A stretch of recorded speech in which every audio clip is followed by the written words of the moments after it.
Or Well, yeah, sure. No, I just want to say hi to everyone and thank you. Yeah, thank you all for joining us today for our CMDA meeting on February 6th. And we're so pleased to have all of our speakers join us. I'm Sing Pallet, the president of CMDA. Thank you for being here to support our community. I'm going to go ahead and pretty much turn the rest of the meeting over to Dr. Leslie Eber, our immediate past president. I've got a little bit of some sore throat today, so I'm going to try to save my voice. And Leslie, let you take it away. Actually, oh, wait, could I just put in a plug real quick? Of course. No, we've got the two meetings that we're going to plug later in this today's meeting, but our CMDA annual conference will be here in Denver on April 19th, and you can go to cmda.us to register for that full day of CME. It's in person. And also the AMDA annual conference is coming up, and that's in San Antonio, Texas. You can get registered for that at paltc.org. And we will talk a little bit more about that later. And Leslie, thank you so much for hosting today. Thank you so much, Sing, our fearless leader. And so we're so excited that you all had the opportunity to join today. We'll first start with some updates, and we will turn to Chad Fear for an update from CDPHE. Chad, are you on? Hey, yes. Can you hear me? Yep, you sound perfect. Thank you. Oh, that is success. I struggle sometimes with that. I just wanted to provide a couple updates for the group. I know we've got a great agenda today, and I won't take a lot of time. Wanted to let everybody know that we are working to create a plan to resolve our backlog of recertification surveys. So those facilities that have not had a survey for quite some time, we intend to get that resolved in the months to come. I've seen a ramping up of federal monitoring surveys, so I thought I would rehash this with the group so it kind of made sense in context why the federal surveyors from the regional office might be accompanying the survey team from the state or maybe coming out afterwards and conducting their own survey. So I thought I would run through that real quick. So the federal monitoring surveys are also referred to in statute as validation surveys. And these will occur in at least 5% of the number of skilled nursing facilities surveyed by the state in a year. So in Colorado, the total number of validation surveys will occur in at least 11 facilities. And there are several types of validation surveys, resource and support surveys. This is where the federal surveyor will accompany the state surveyors and to observe and assess our overall performance. And the resource and support survey is kind of a ramping up, if you will. So for the first 6 months, we get some training and technical assistance provided by the federal surveyor who will accompany us. The remaining 6 months, then we get the health comparative surveys, excuse me, not comparative surveys, but the health survey. And this is where when the federal surveyor will accompany us, and then we get surveyed essentially, and then we receive a grade, a report on our performance based upon the expectations of CMS through the regional office. In addition to the resource and support survey, there's also focus concern surveys. These are conducted within 60 calendar days following our survey exit. For the next 2 fiscal years, the focus areas of concern from CMS include unnecessary psychotropic medication, nurse staffing, facility-initiated discharge. It may also include a area of concern identified by our regional office, as well as an optional area identified by the federal surveyor while on site. In addition to those 2 types of comparative surveys, there is also the health comparative survey, and this is a full survey conducted by the federal surveyors following our standard survey. So in addition to the health surveys, CMS will also be conducting life safety federal monitoring surveys, which also include the resource and support survey, a comparative survey, revisit resource and support surveys, and a revisit comparative. The emergency preparedness program will also be looked at during the life safety federal monitoring surveys. And I think this is where kind of, so seeing those folks in your buildings, I hope this might explain their purpose for being there, but also you may get a second 2567, so a deficiency report. And examples of when this might include is if the federal surveyors observe substandard quality of care, harm, or immediate jeopardy, or when we've cited at a lower level. So, for example, if the state agency has cited a level 3, so harm, and the regional office identifies immediate jeopardy, or if we've identified the potential for more than minimal harm, but not harm, and the regional office identifies harm, or if we didn't cite a particular area and the regional office identifies harm or immediate jeopardy, this is when you'll receive a second separate 2567.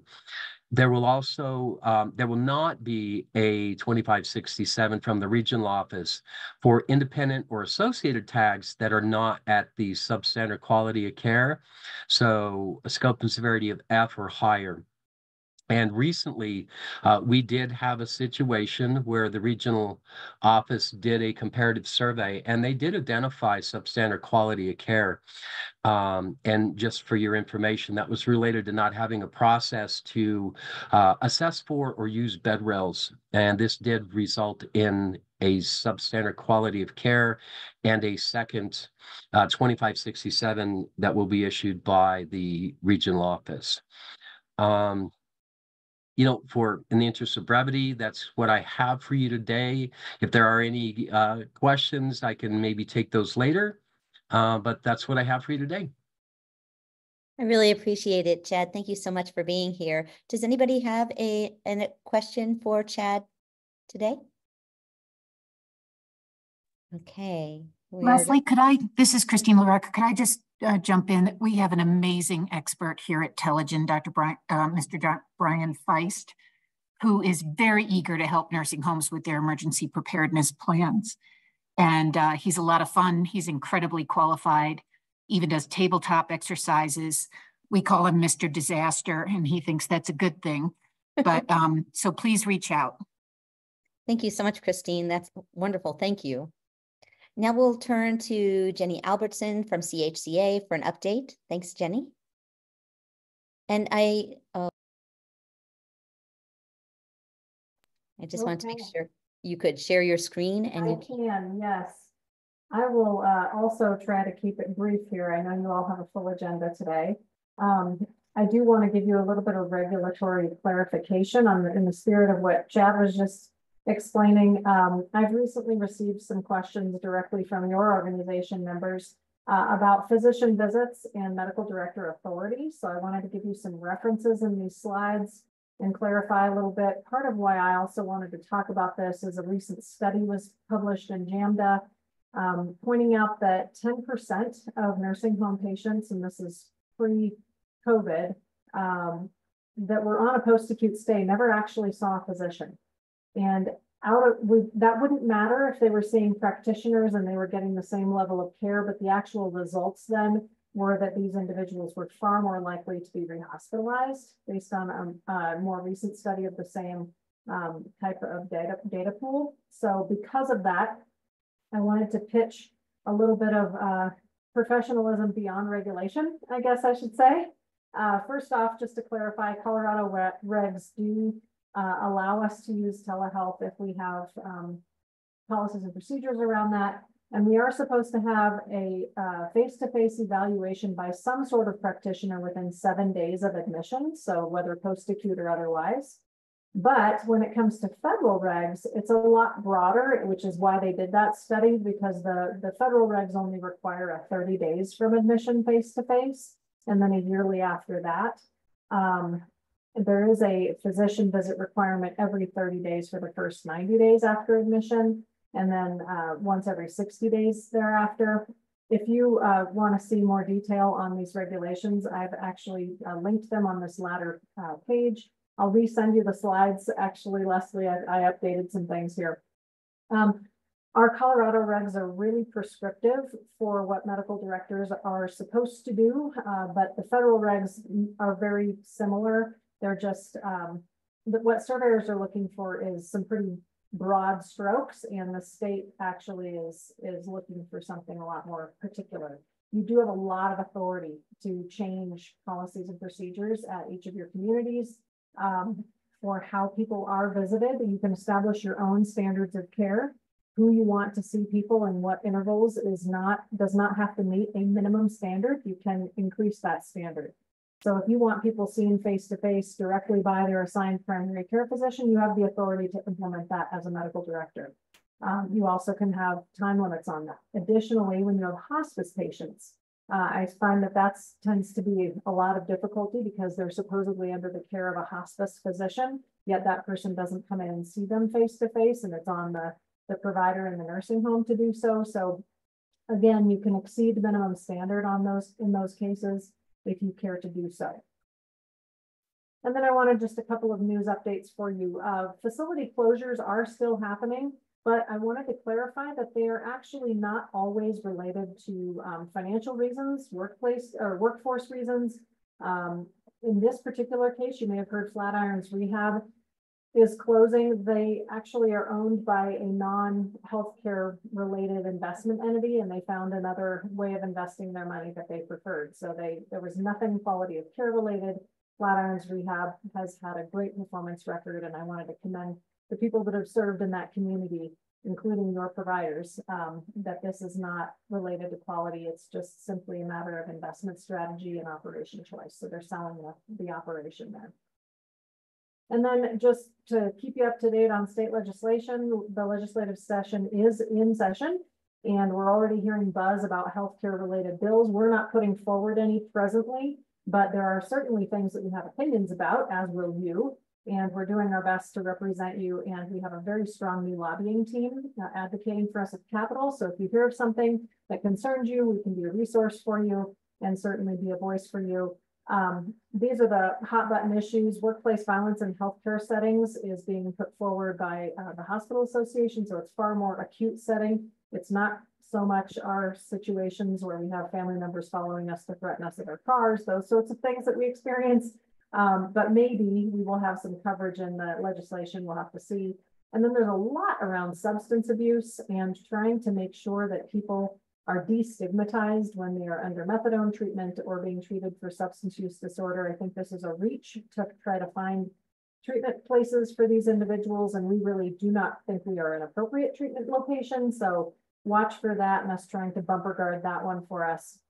Oh, and then the last one, there is some proposed legislation potentially coming forward to allow people with criminal records to acquire professional licenses. So this has been an issue that we've been a little skeptical about simply because it's a non-violent offense categorization, but there are a lot of things under that category that we would not necessarily want nurses, for example, to have access to patients if they have something in their background with that. So we'll watch for that one as well.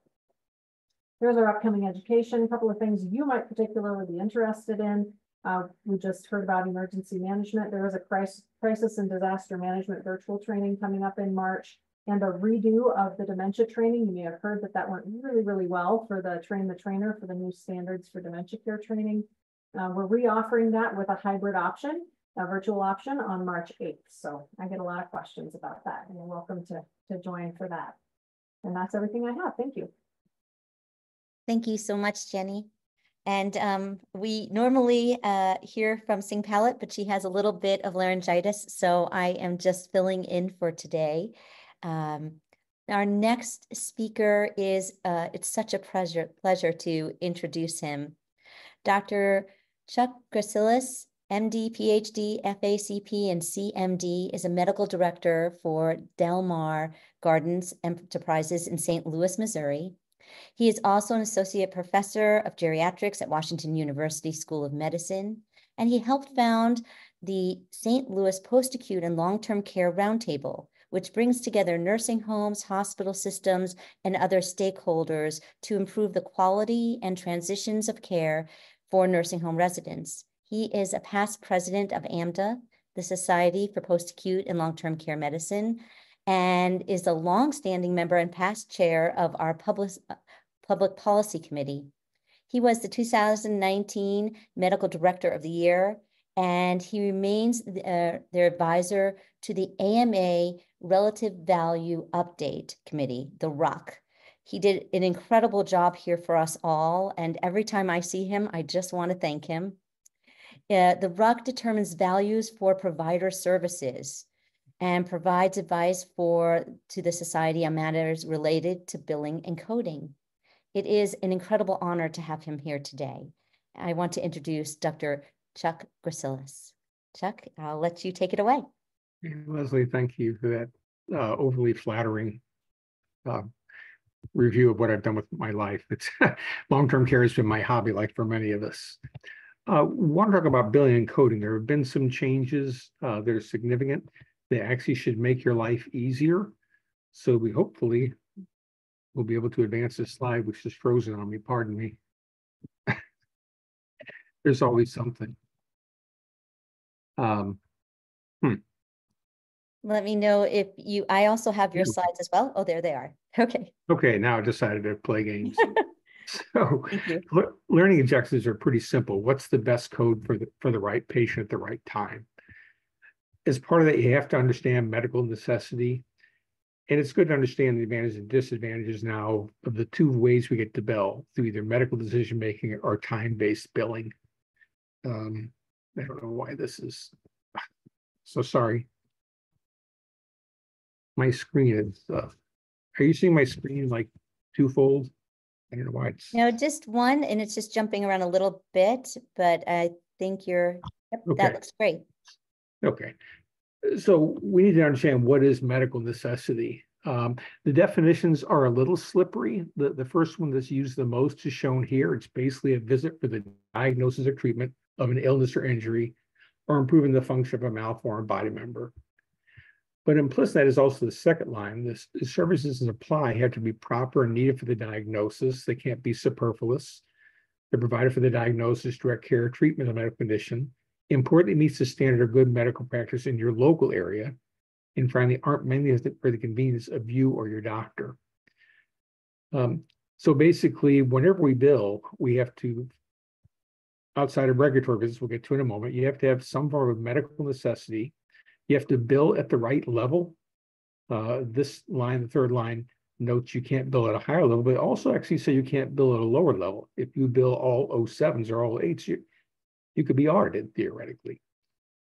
Volume has nothing to do with the level you bill anymore. Big notes often come about because of current EHR. There are ways to pare them back. So summarizing, for non-regulatory visits, we'll get to in a minute, the visit must be medically necessary. The level of service has to be supported by what you write down, and therefore your documentation supports both medical necessity and the level of care. Now, what doesn't require medical necessity? Mandatory regular visits, and the Code of Federal Regulations shown here, as was just noted by our previous speaker. You have to see the patient every 30 days for the first 90, every 60 thereafter. You have a 10-day after the fact visit to see the patient. So if you see the patient at 40 days, you're still considered timely.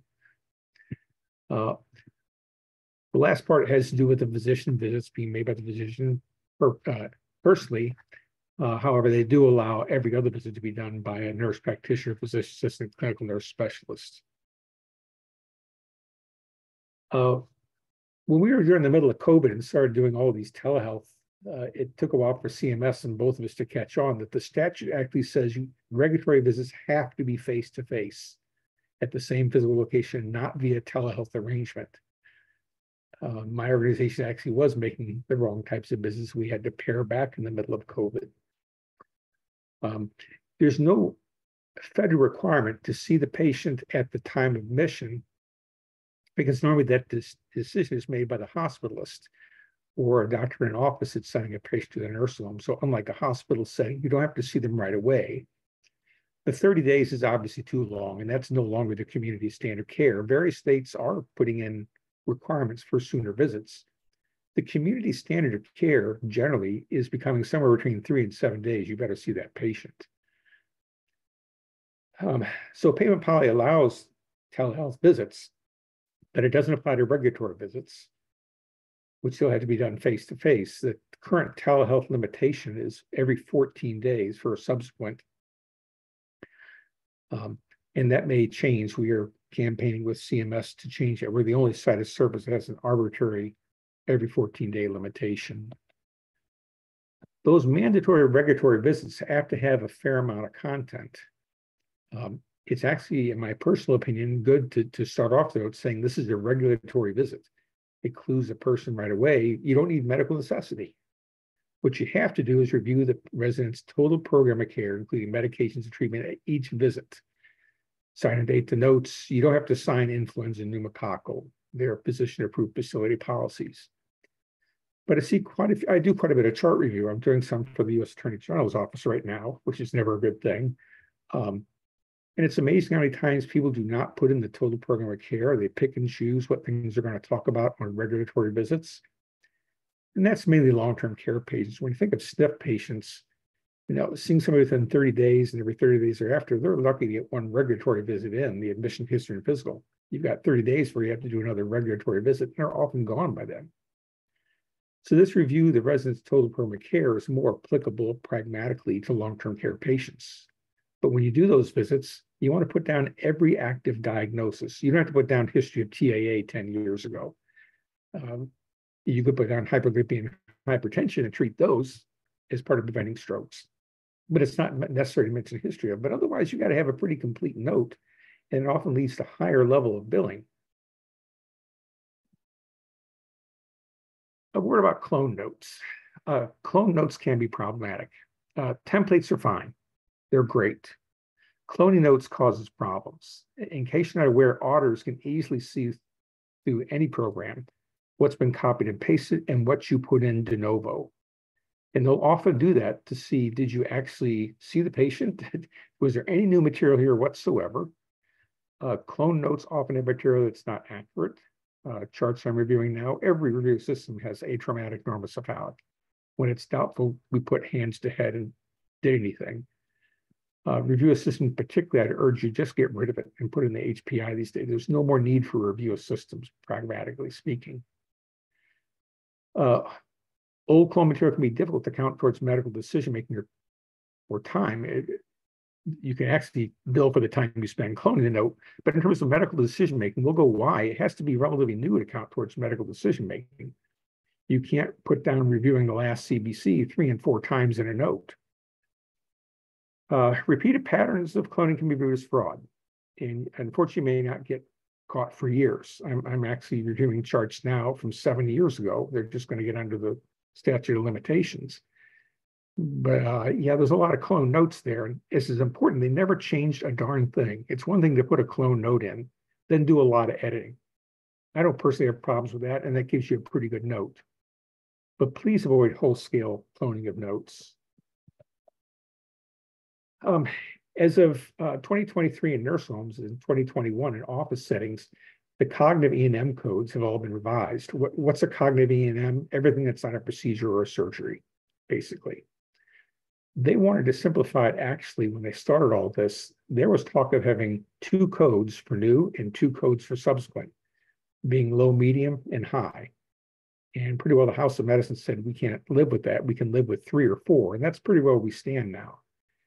Most new have 3, most subsequents have 4 codes. The goal was to decrease the administrative burden and make it easier to audit, get rid of the documentation requirements, get rid of bullet counting. I want to make sure payment was resource-based. They didn't want to redistribute payment across specialties and improve efficiency. So these days now we have 2 ways of billing, through medical decision-making or total time. People tend to migrate towards time. I hope they can convince you that shouldn't be the case most often. When you use time under the old rubric, the 95 and 97 guidelines, you had to spend more than half the time on counseling or care coordination. That's no longer true. It's total time for E&M services performed the day of admission. You could look at the chart in your pajamas in the morning and count that time. You can go to the home and count that time. You can go back, get back in your pajamas and count the time, writing the note. It all counts as long as you're dealing with that patient specific. The new guidelines do de-emphasize history and physical exam. It's supposed to be performed and documented as clinically appropriate. So it's not an element in the selection of the level in the E&M services, but you need it to back up what you're doing in your medical decision-making. So if your diagnosis is congestive heart failure, it's like, all right, how bad is it? Is it severe? Is it mild? And that should be in the history typically. Review of systems pretty well gets gratuitous. You can put anything pertinent in the review of systems and put it in the history these days, and it'll be viewed as fine. So the history and physical are important activities, but pare it down to what you really looked at. Don't put head atraumatic normocephalic. If you're looking at a rash, don't put heart regular rhythm when you didn't listen to it. Just put down what you did. The amount of material you put in physical history exam doesn't really count towards medical decision making. It only supports it. So nobody's counting bullets anymore. A good thing to remember is to meet your problems. Problems are supposed to be actively investigated, not just listed in a laundry list of everything the patient has. So if you put down things like hypertension, no change, that's technically inadequate. There's notation. You didn't, where did you review the BPs? Was there any evidence of any thought process or evaluation? He had some highs, he had some lows, did they average out? Is there any limited treatment considerations? Somebody's blood pressure is 150 over 80, and you decide that's good. Well, why? Age, what else went into that decision making? They don't require a tome, but you want something there. If you just copy the note with no new material in your assessment plan, technically it won't count. It's all redundant. Don't know if it's true anymore. So especially in your medical decision making, if anything, don't clone that, or at least extensively revise your previous note. MEET is an acronym that coding people will tell you about. For every problem, there should be some form of monitoring, evaluation, assessment, or addressing and treatment implied in your note. So that hypertension, blood pressure 120s to 150 systolic, average 135, diastolics all running 80s. And no headaches, no focal cardiovascular neurologic symptoms. This is all in your history. You assess and address, you have a plan of treatment, the blood pressures have been rock stable, patients having no adverse effects to medication, continue sane. That's an adequate assessment. That list, that follows basically the MEET pattern. On time, it is total time of the day. So a lot of people go, oh boy, I can just bill off time. Yes and no. It is face-to-face time with the patient and her family member and non-face-to-face time.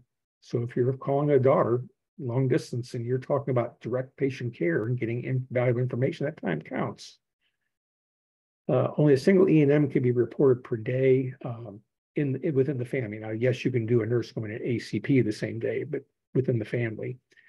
So it's cumulative time of all encounters that day. So if you went at 9 in the morning and saw them and somehow got back to them at 5 and saw them again for a problem, you just join those 2 times together.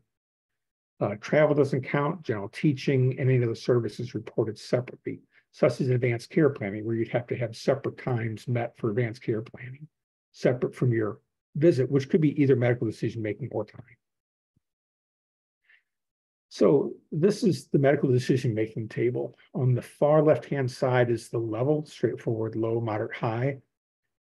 The 3 items at the right, you have to meet 2 out of those 3 to get to your level. So if it's minimal, limited, and moderate going across the board, you can only bill limited. Number and complexity, minimal, or more likely, let's do it the other way. Number and complexity of problems is high. The amount of data is moderate. And risk of complications and rate of mortality is low, you can only bill moderate. If you don't have a CPT manual, my compatriot in crime, Dr. Zorowitz, always tells you to buy it. I'd either buy the CPT manual or consider buying the AMDA billing and coding book. These are the times in average reimbursement currently. I'd note these times have changed slightly from last year. The 99306 used to be 45. It's now 50 minutes. There was a rounding error. AMA was generous to us. CMS was not when they caught the rounding error. And the 99308 is up to 20 minutes. It was 18. So when you look at time, a relatively inexperienced person that has to review a lot of data, look back at Hippocrates and the like, is going to tend to use time. But when you're experienced and get to know things pretty well, you actually do better just billing off medical decision-making. I once walked into a nursing home, patient was short of breath. I put my hand on their shoulders, I was trying to listen to their lungs, and I felt remarkable crepitus. Just like, oh my God, the worst crepitus I've ever felt. That visit took me about 10 minutes in all. I saw crepitus, that person's got a pneumothorax. And so it was basically, let's get this patient to the hospital, but it was high decision-making all across the line. Everything I was dealing with, basically other things going on. Frankly, when you get really well-versed and experienced, you're much better off doing medical decision-making the majority of the time. And I try and practice that as much as you can. Time changes there. This is the medical decision-making sheet you may want to consider getting. This is the rubric that they look at to determine whether you're on the right, doing the right thing with medical decision-making. So going across the top, this level of decision-making is straightforward or low. Straightforward is very easy. Say you see a heat rash, nurse wants you to look at, make sure it's nothing else. You look at it for 5 seconds, go, that's a heat rash. Just keep them off their back for a while.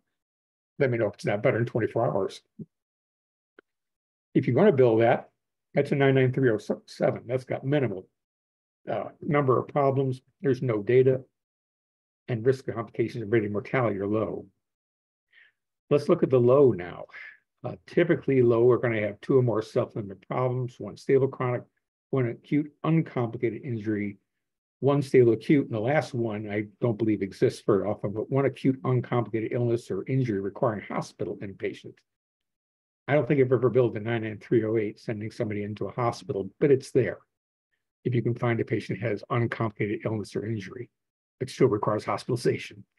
When we get to amount and complexity of data, it gets more complicated. And in general, for our side of service, the mid-column amount and complexity of data tends to lag behind number and complexity of problems and risk of complication, morbidity, and mortality. Most time, you're going to find your right code level by looking at number and complexities of problems, the first column, and the last one, risk of complications. When you look at the middle column, amount of complexity of data, there's actually 3 categories. For limited, you only have to meet the requirements 1 out of 2. The tests and documents, it's any combination of 2 from review of prior external notes, review of results of each unique test in order of each unique test. Note that you, in the clarification, you can only review or order the test and count at 1 time. So if on this visit you're making, you order a blood test, you're done with it. You can't review it later unless it's substantially abnormal and you can get a new diagnosis code out of it. So, for example, if you order a BMP for hypertension, that counts as 1 test ordered.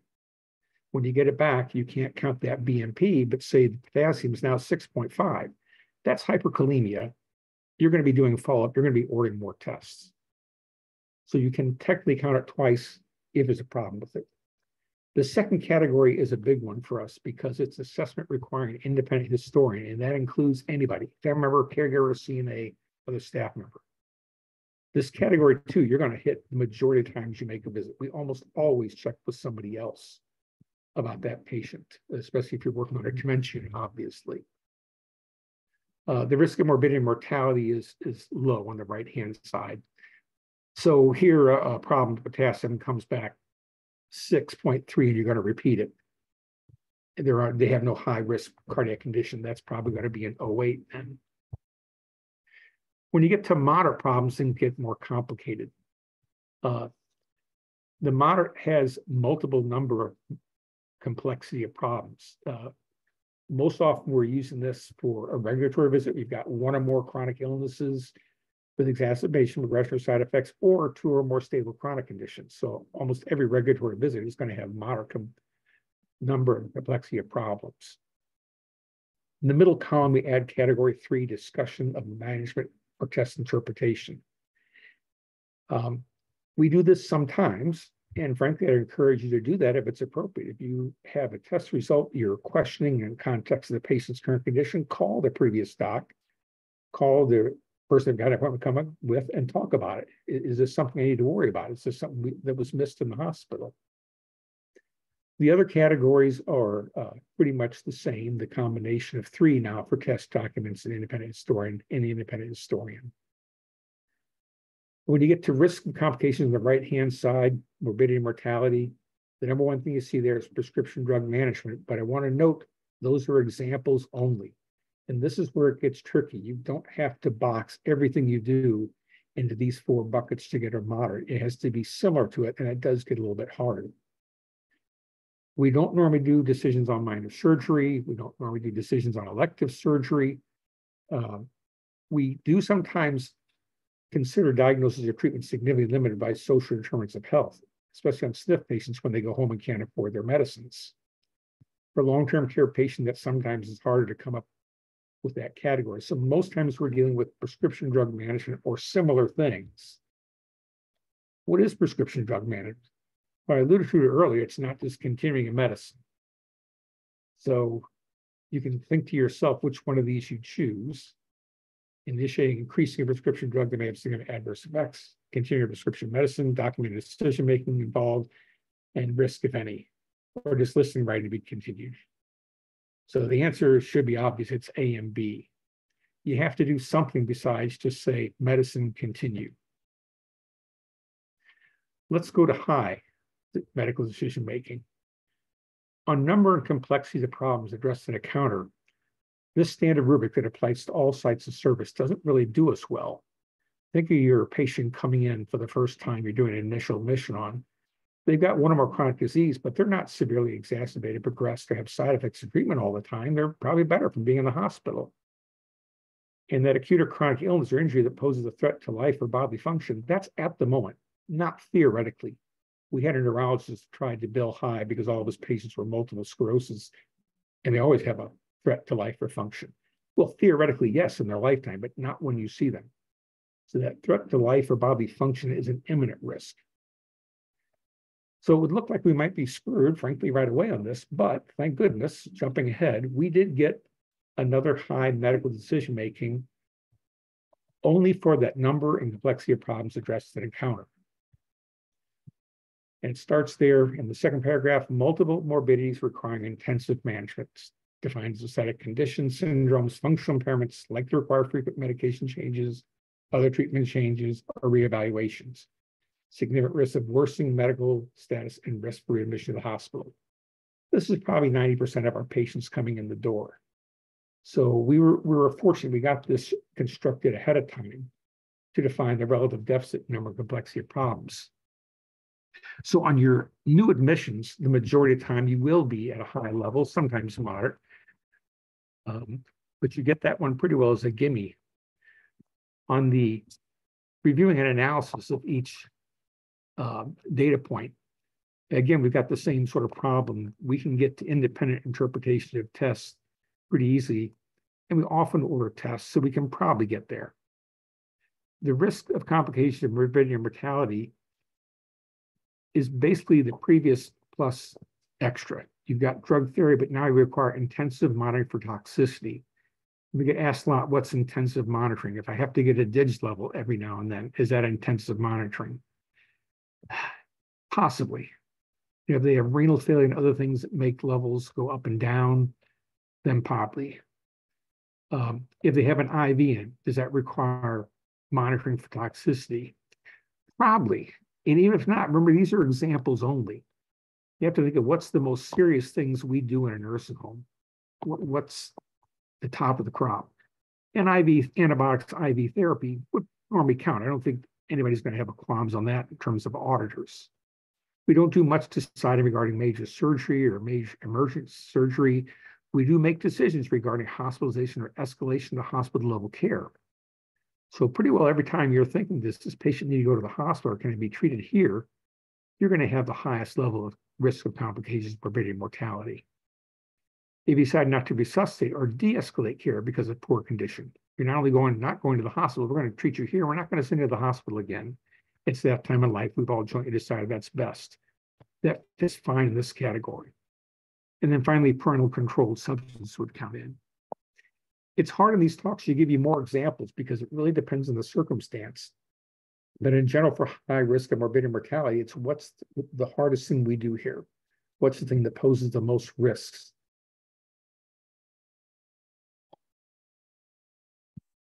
So I'm going to show you a couple of notes. This is a subsequent visit and how knowing how to write concise but to the point helps get you to a good level of billing. And by good, I mean the correct level, but that pays you for the work that you do. On this example, they're asked to see a patient because of congestive heart failure. It's not a very wordy note. CHF exacerbation can be bad, it can be mild, it can be almost non-existent.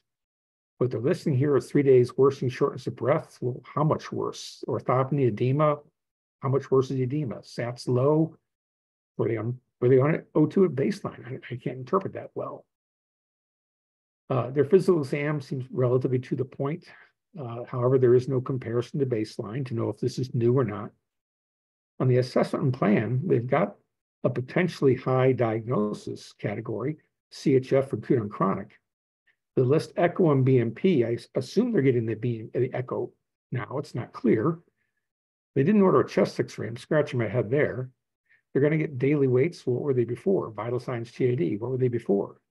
Lasix 40. What was it before? O2. Well, you already know they're on O2.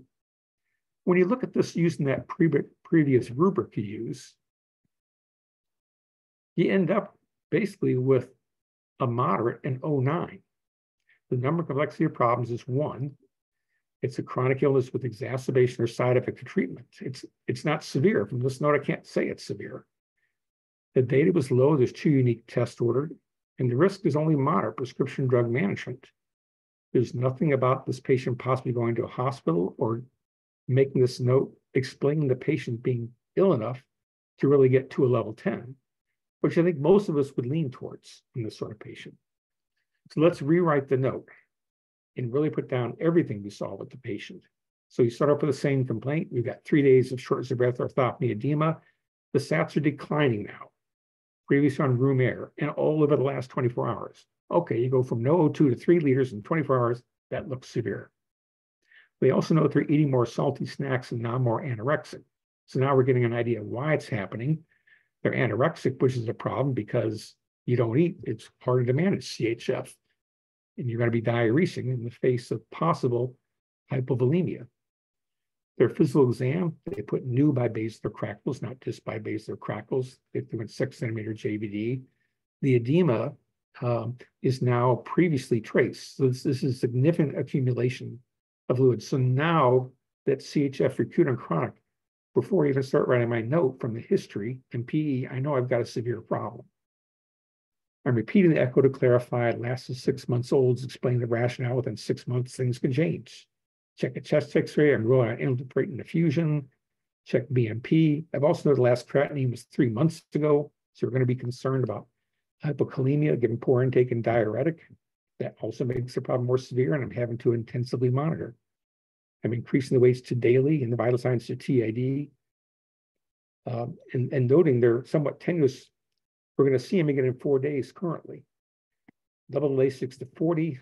So, they were on 20. We're doubling it. Now it makes it more clear. We're titrating the O2, but we're going to be notified they need 5 liters or have a high respiratory rate. You've done some education on low sodium. And you pretty well stated that there's a high risk of hospitalization if not improved in the next 24 hours. Don't check with nurse tomorrow AM. I don't think anybody objects that this is a level 10, but there's the rationale. 1 or more chronic illnesses with severe exacerbation or side effects. 3 unique tests order. We're still up moderate on data. And then high drug management requiring intensive monitoring for toxicity and impending decision to escalate care. That decision to escalate or de-escalate care doesn't necessarily have to be made that very day. If you, in your note, you know you're thinking about it depending on test results in clinical course, that still counts. It's still in the immediate future. On our new initial visit, we've got one shown here. And I made this very brief. A new patient admitted from the hospital, acute and chronic CHF.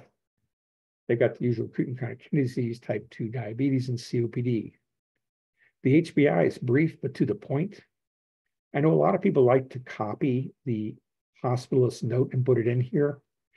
If you'd like to do that for context, you can, but please put per hospitalist and then quotation marks around anything you copy from another source.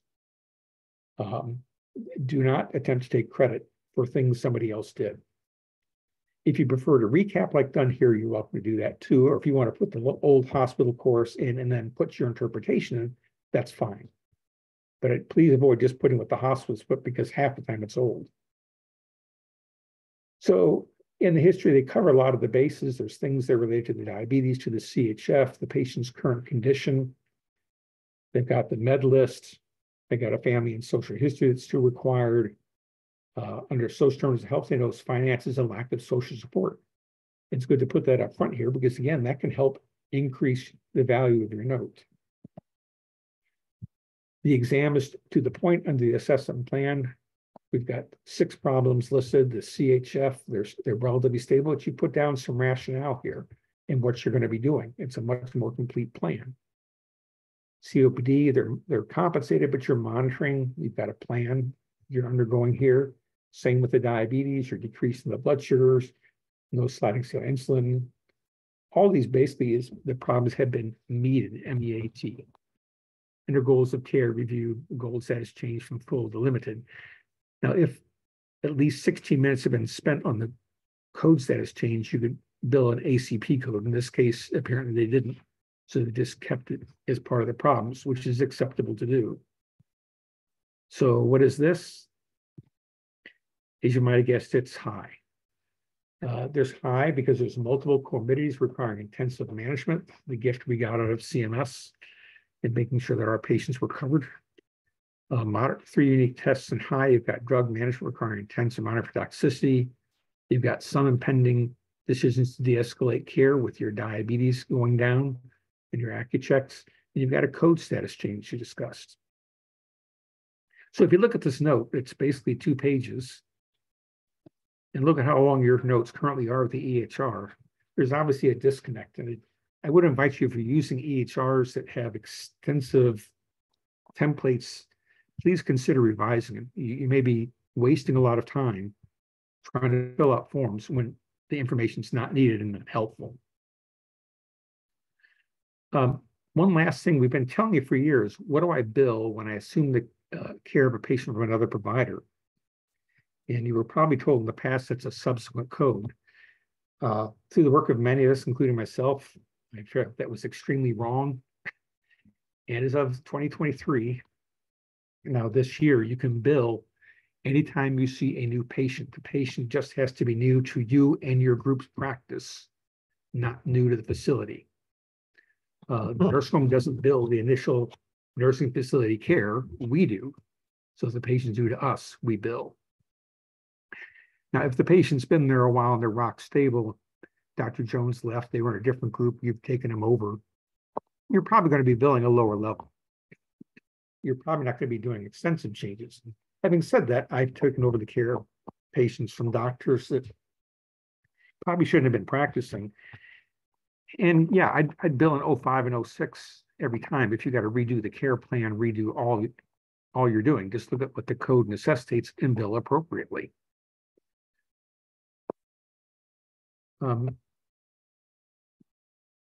So with that, I'll take questions. We will make the slides available. And we do have a whole lot of other things here on prolonged services, on split and shared visits, CCM and CCCM if you're brave enough to try and report those, the annual wellness exams, since we don't have annual exam anymore, and advanced care planning codes. So there's a wealth of information if you want to use this. It's basically from our annual talk that Bob was always in. With that, I certainly open it up to questions. Thank you so much, Chuck. This was incredible. I cannot be more grateful. We have some questions in the chat. The first one I see is from Natalie. What about the G2211? Can't bill it. Very disappointing. G2211 started back in 2019, before the office codes have been revalidated. And basically, it was an attempt to get office codes more support, the office more support. They are underpaid too. It's been talked about, and we are talking to Medicare about using it in long-term care. You really couldn't use it in SNF. It's a hospital-like setting. But for long-term care and assisted living, we are heavily promoting it. I don't know if we'll get it, or we may get another G code specific to our source. part of the problem with G2211, it counts staff time of the physician. As you know, we just don't have the same staff in a nursing home they do in an office. And that was the other indirect thing we heard back. Well, you're not staffed the same way. You don't deserve a 2211. But do not use an AL either. Thank you. Thank you for the information and the advocacy. Second question. There is a SNF group in my area that uses as a marketing plan to separate themselves from my team, that they will see the resident every day, regardless of medical necessity. Advice? Yes, what they're doing is illegal. When you see a patient, you have to bill, unless you're just going by and saying hello. That could be viewed as trolling for business. But you may want to let the Attorney General's office in your state know about that. They're going to view that as enticement. You're not allowed to entice people. And then thoughts on TCMs after SNF and long-term care? Well, TCM can only be done when they basically leave the nursing home. If you're doing SNF to AL, TCM's good. SNF to NIF, you shouldn't be using TCM. Okay. There's a clause in the CPD booklet that mentions a nursing home, but it's misconstrued. Thank you. Another question, what is the POS and modifiers needed to use if providers do telehealth services? Yeah, that's changing. It was 99. And, off the top of my head, I'm blanking. I don't want to give you the wrong information. It's buried in the slides further down. I'm so sorry. But it changed this year. And I have to admit, I formally retired last year from my previous job. I'm still doing medical director work, but I'm less in tune with the hospital and office side anymore now. Apologize. Oh, no, thank you. And it's great that you're sharing your slides. So thank you so much. We have, this is another question. We have a long-term care resident that is hospitalized and returns. Can we bill as a new admit again? We can't see the rest, but then we can bill transition of care. After that, required call is made. After that, I'm not sure I understand fully, but I think that if someone comes back to the facility, if they've had numerous changes, they've been in the hospital maybe for a week or two, can that be a new admit again? Yes, it is. It is a new admission every time they come back from the hospital, unless they were there just for the ER. But if they've been admitted to the hospital, they're a new admission due. It doesn't matter. People confuse sometimes bed hold policy. Bed hold policy is an internal nurse home function. It has nothing to do with CMS billing and coding. So, yeah. When do you decide to use a 99418 versus a G0317?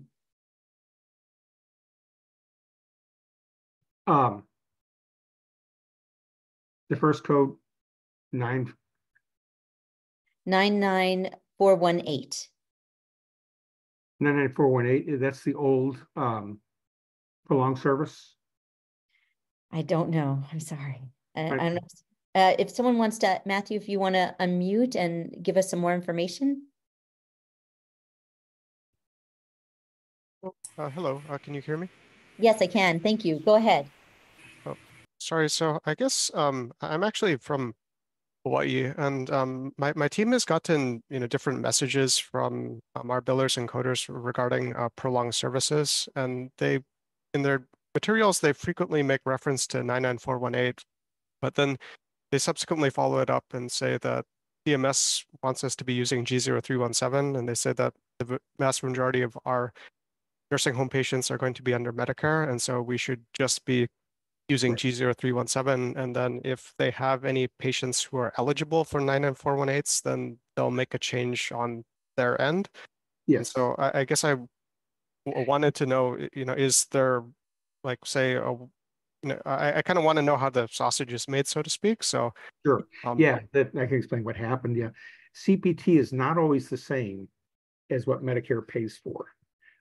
Anything that puts G in front of it is a government or CMS mandated code. It did not go through the CPT process. What happened, Medicare was getting a little upset saying, we think we're paying for more time than you're actually doing.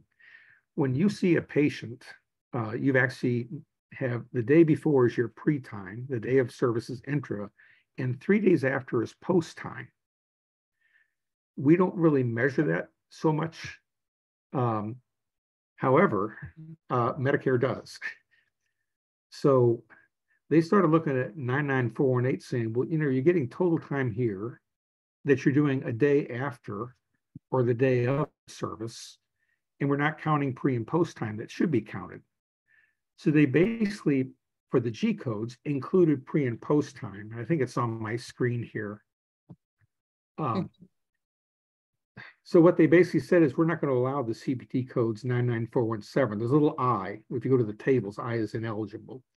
And now commercial Medicare Advantage plans aren't accepting them either now.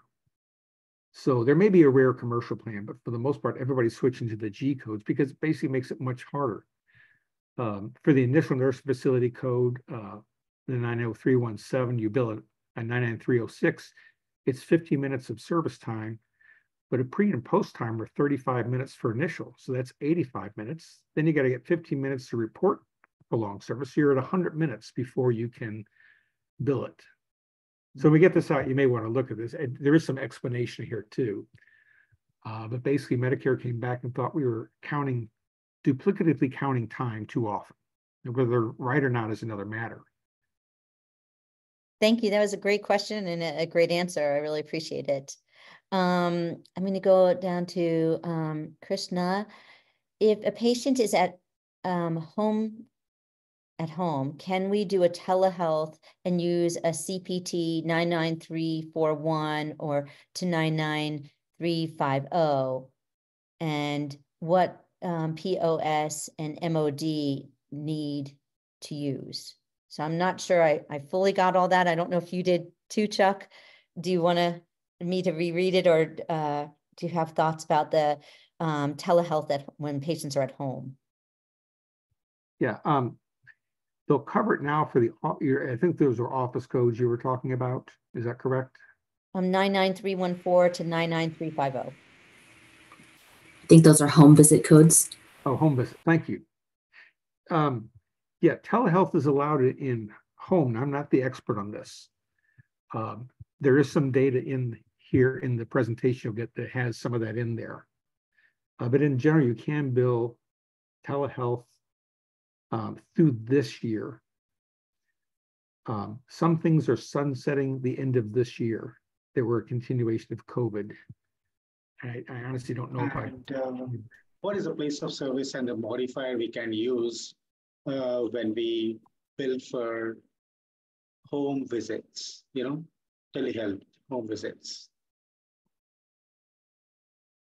I'm sorry, off the top of my head, I don't know that one. I'd have to look. Yeah, I don't know either. Thank you, doctor. Thank you for trying to take it on, Chuck. Sure, no problem. All righty. The last question, I know we have literally 1 minute. When can we use 99495 and 99496?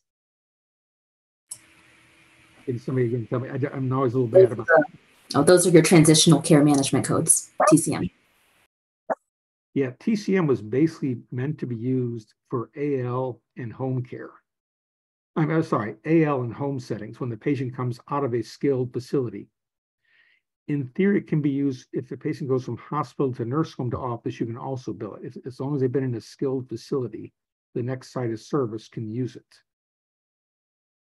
Thank you. Yeah, the exception is SNF to NIF. You're not supposed to use it. All right, thank you. Thank you so much for this incredible presentation. We will be sending out all the slides. I again want to thank Chuck for his expertise and his generosity to join us today.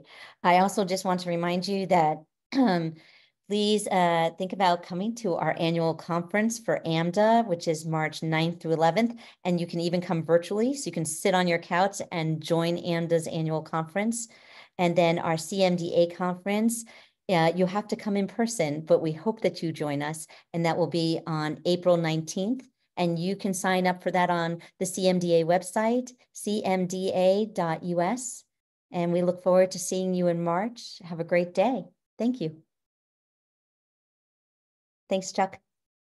You're welcome. If anybody's still on, the point of service telehealth, in the patient home, it's a 10. If it's provided other than the patient's home, it's an 02, according to the latest POS. But you can always just Google POS CMS. Thank you, Chair. Thank you, Chair. Thank you very much. Okay, thanks.